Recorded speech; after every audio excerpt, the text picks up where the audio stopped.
రకాలు. అతివృష్టిని అనావృష్టిని తట్టుకుంటుంది. మొక్క యొక్క హైట్ 4.5 ఫీట్లు 3 ఫీట్ల వెడల్పు బ్రాంచెస్తో రెడ్ కలర్ ఫ్లవరింగ్ వస్తుంది. అన్ని రకాల నేలలో వేసుకోవడానికి అనువైనవి. పండ్ల తోటలో మెట్ట సాగులో కూడా సాగు చేయవచ్చు. అన్ని రకాల తెగులను తట్టుకుంటుంది.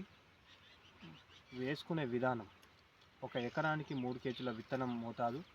వేసుకునే విధానం: సాలుకు 5 ఫీట్లు వర్షాధారం అయితే వాటర్ ఇవ్వగలిగితే 6 ఫీట్లు పెట్టుకోవాలి. బరువైన నేలలు అయితే ట్రాక్టర్తో సేద్యం చేసేయాలి అని అనుకున్న వారు 6 లేదా 7 ఫీట్లు కూడా పెట్టుకోవచ్చు. అంతర పంటగా మినుము, సోయా, వేరుశెనగ, కాటన్ వంటివి కూడా వేసుకోవచ్చు. గతంలో మనం రిలీజ్ చేసిన ఫార్ములా 1 acre 1 time 1 crop అనే ఫార్ములా ద్వారా కందిలో ఆనియన్ కూడా ఎలా వేసుకోవాలో మనం చూపించాం. లాస్ట్ టైం 21 అంటే లాస్ట్ ఇయర్లో మన సెప్టెంబర్లో రిలీజ్ చేసిన ఫార్ములా 1 acre 1 time 3 crops అనే ఫార్ములా రిలీజ్ చేయడం జరిగింది. కందిలో బెండ ప్లస్ కాటన్ కూడా మనం సాగు చేయవచ్చు అనేది మనం లాస్ట్ ఇయర్లో మనం రిలీజ్ చేయడం జరిగింది. అదేవిధంగా ఈ ఇయర్లో మన దగ్గర ఉన్న వెరైటీస్ ఏవైనది కూడా పండ్ల తోటలో మెట్ట సాగులో సాగు చేయొచ్చు. అన్ని రకాల భూముల్లో సాగు చేయడానికి అనువైనవి.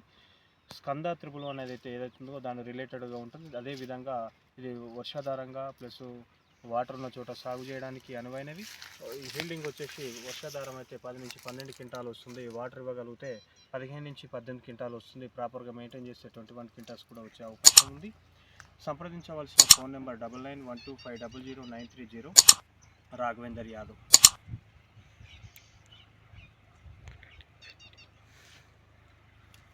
ఒక్క కాయలు వచ్చేసి ఇది విశాలమైన కొమ్మలతో కలిగిన బరువైన అంటే దృఢమైన మొదలతో పాటు బలమైన కొమ్మలు వచ్చి అధిక దిగుబడిని అధికంగా కాయలతో అధికంగా వస్తుంది. ఈ యొక్క కాయలో వచ్చేసి గింజలు 5 నుంచి 6 గింజలు ఉంటాయి. మ్యాక్సిమం అయితే 5 గింజలు న్యూట్రియన్స్ పర్ఫెక్ట్ అందుతాయి. లేదంటే 4 నుంచి 5 గింజలు వచ్చే అవకాశం ఎక్కువగా ఉంటుంది.